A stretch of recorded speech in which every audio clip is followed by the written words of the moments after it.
सरदार वल्लभ भाई Patel national police academy में regular recruit के 72वें बैच की ट्रेनिंग मुकम्मल हो गई है। कल पासिंग आउट परेड होना है। एकेडमी के डायरेक्टर अतुल करवाल ने बताया कि एक बैच में 144 ऑफिसर्स को ट्रेनिंग दी गई है। साथ ही 34 फॉरेन ऑफिसर ट्रेनर भी पासिंग आउट परेड में हिस्सा लेंगे। इस प्रोग्राम में मेहमान खुसूसी के तौर पर मरकजी मुमलिकती वज़ीर दाखिला नित्यानंद राय शिरकत करेंगे।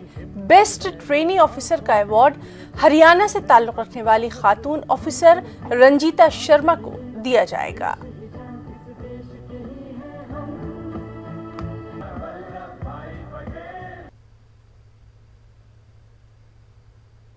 Shri Nityanand Roy is the chief guest for the parade.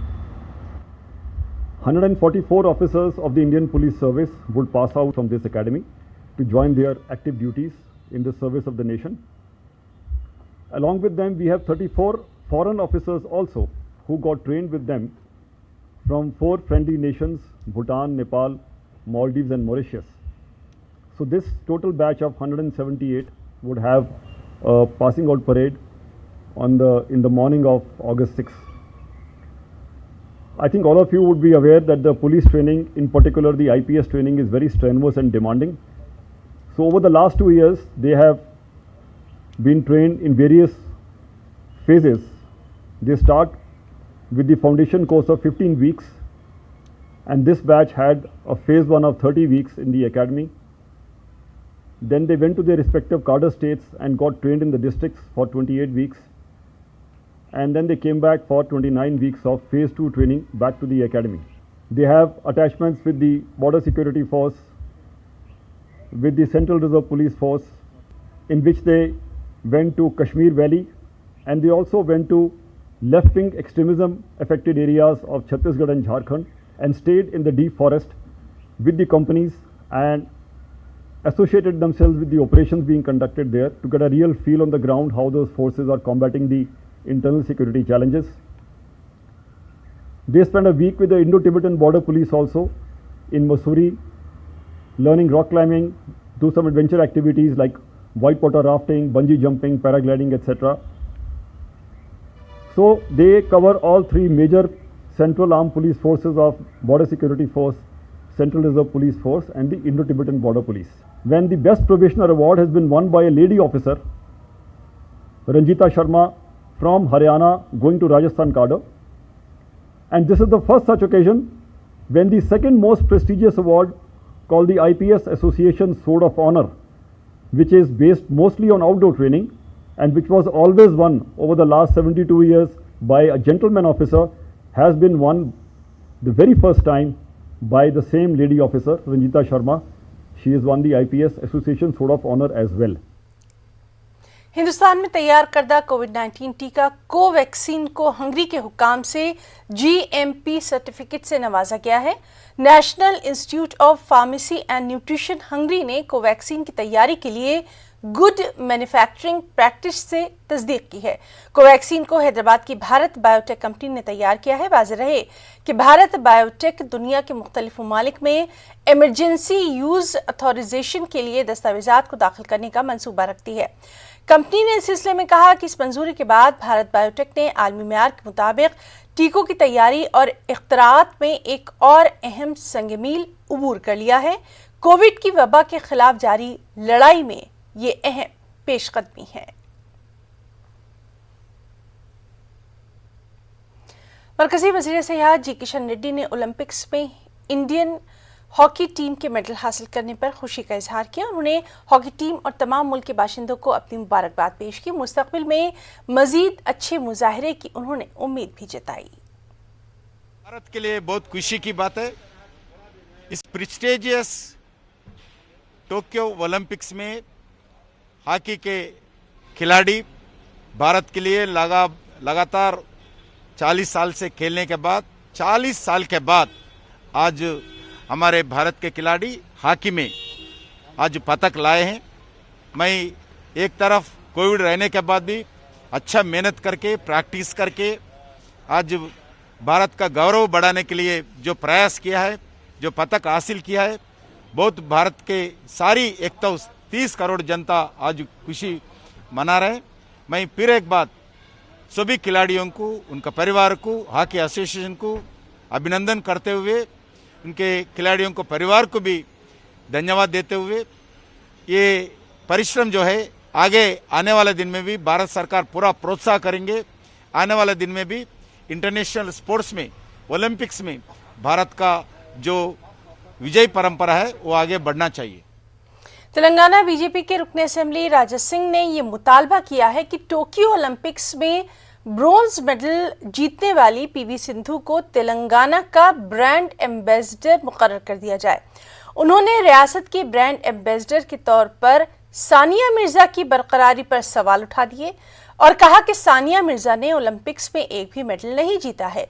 उन्होंने पीवी सिंधु की हौसला अफजाई न करने पर तेलंगाना हुकूमत की सख्त नुक्ताचीनी भी की।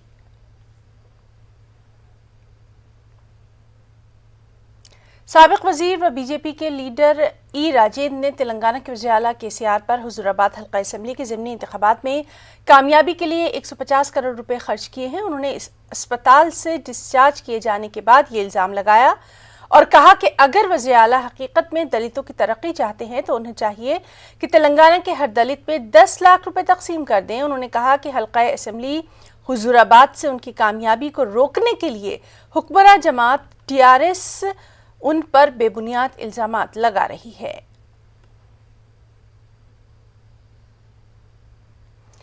बीजेवाईएम के कारकुनों ने एहतजाज किया। एहतजाजियों ने तेलंगाना हुकूमत से बेरोजगार नौजवानों को मुलाजमतों की फराहमी के लिए नोटिफिकेशन की इजराई और बेरोजगारों को अलाउंस जारी करने का मुतालबा किया। एहतजाजियों को पुलिस ने गिरफ्तार भी किया। पुलिस ने रैली निकालने वाले कारकुनों को रोका और कहा कि रैली के लिए इजाजत नहीं ली गई है। पुलिस ने मुख्तलिफ मुकामात पर बीजेवाईएम के कारकुनों को गिरफ्तार किया। ग्रेटर हैदराबाद के मुख्तलिफ इलाकों में इस रैली के नतीजे में कुछ देर के लिए कशीदगी जरूर देखी गई।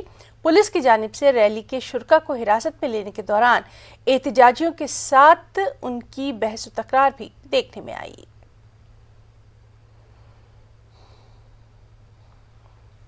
मुख्तलिफ रियासतों से ताल्लुक़ रखने वाले उलमा कराम का एक वफ़द हैदराबाद के दौरे पर है। मौलाना सैयद अशरफुल जिलानी कचोचा शरीफ, मौलाना तनवीर हाशमी बीजापुर, मौलाना सैयद आलमगीर अशरफी नागपुर, मौलाना सैयद सलमान चिश्ती गद्दी नशीन अजमेर शरीफ राजस्थान, मौलाना सैयद ताजुद्दीन, मौलाना सैयद शमशाद पाशा कादरी ने रुकने तेलंगाना वक्फ बोर्ड वहीद अहमद एडवोकेट से मुलाकात की। उलमा कराम ने मुल्क के मौजूदा हालात पर तबादला ख्याल किया। वहीद अहमद एडवोकेट ने उलमा के वफ्द को तेलंगाना हुकूमत की फलाही स्कीमों से वाकिफ करवाया और अक़लियतों की तरक्की के लिए केसीआर की कोशिशों की सताइश की।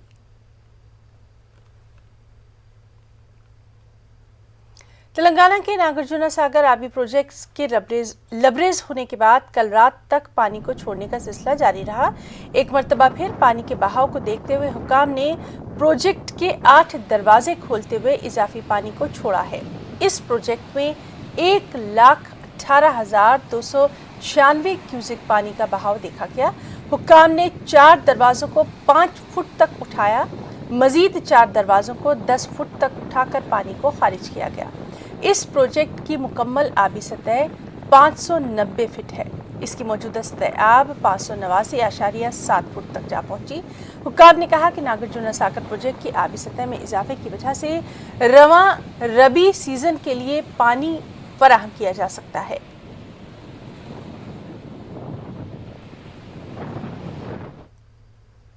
रचाकुंडा स्पेशल ऑपरेशंस टीम ने ऑनलाइन क्रिकेट सट्टाबाजी के गिरोह को बेनकाब किया है।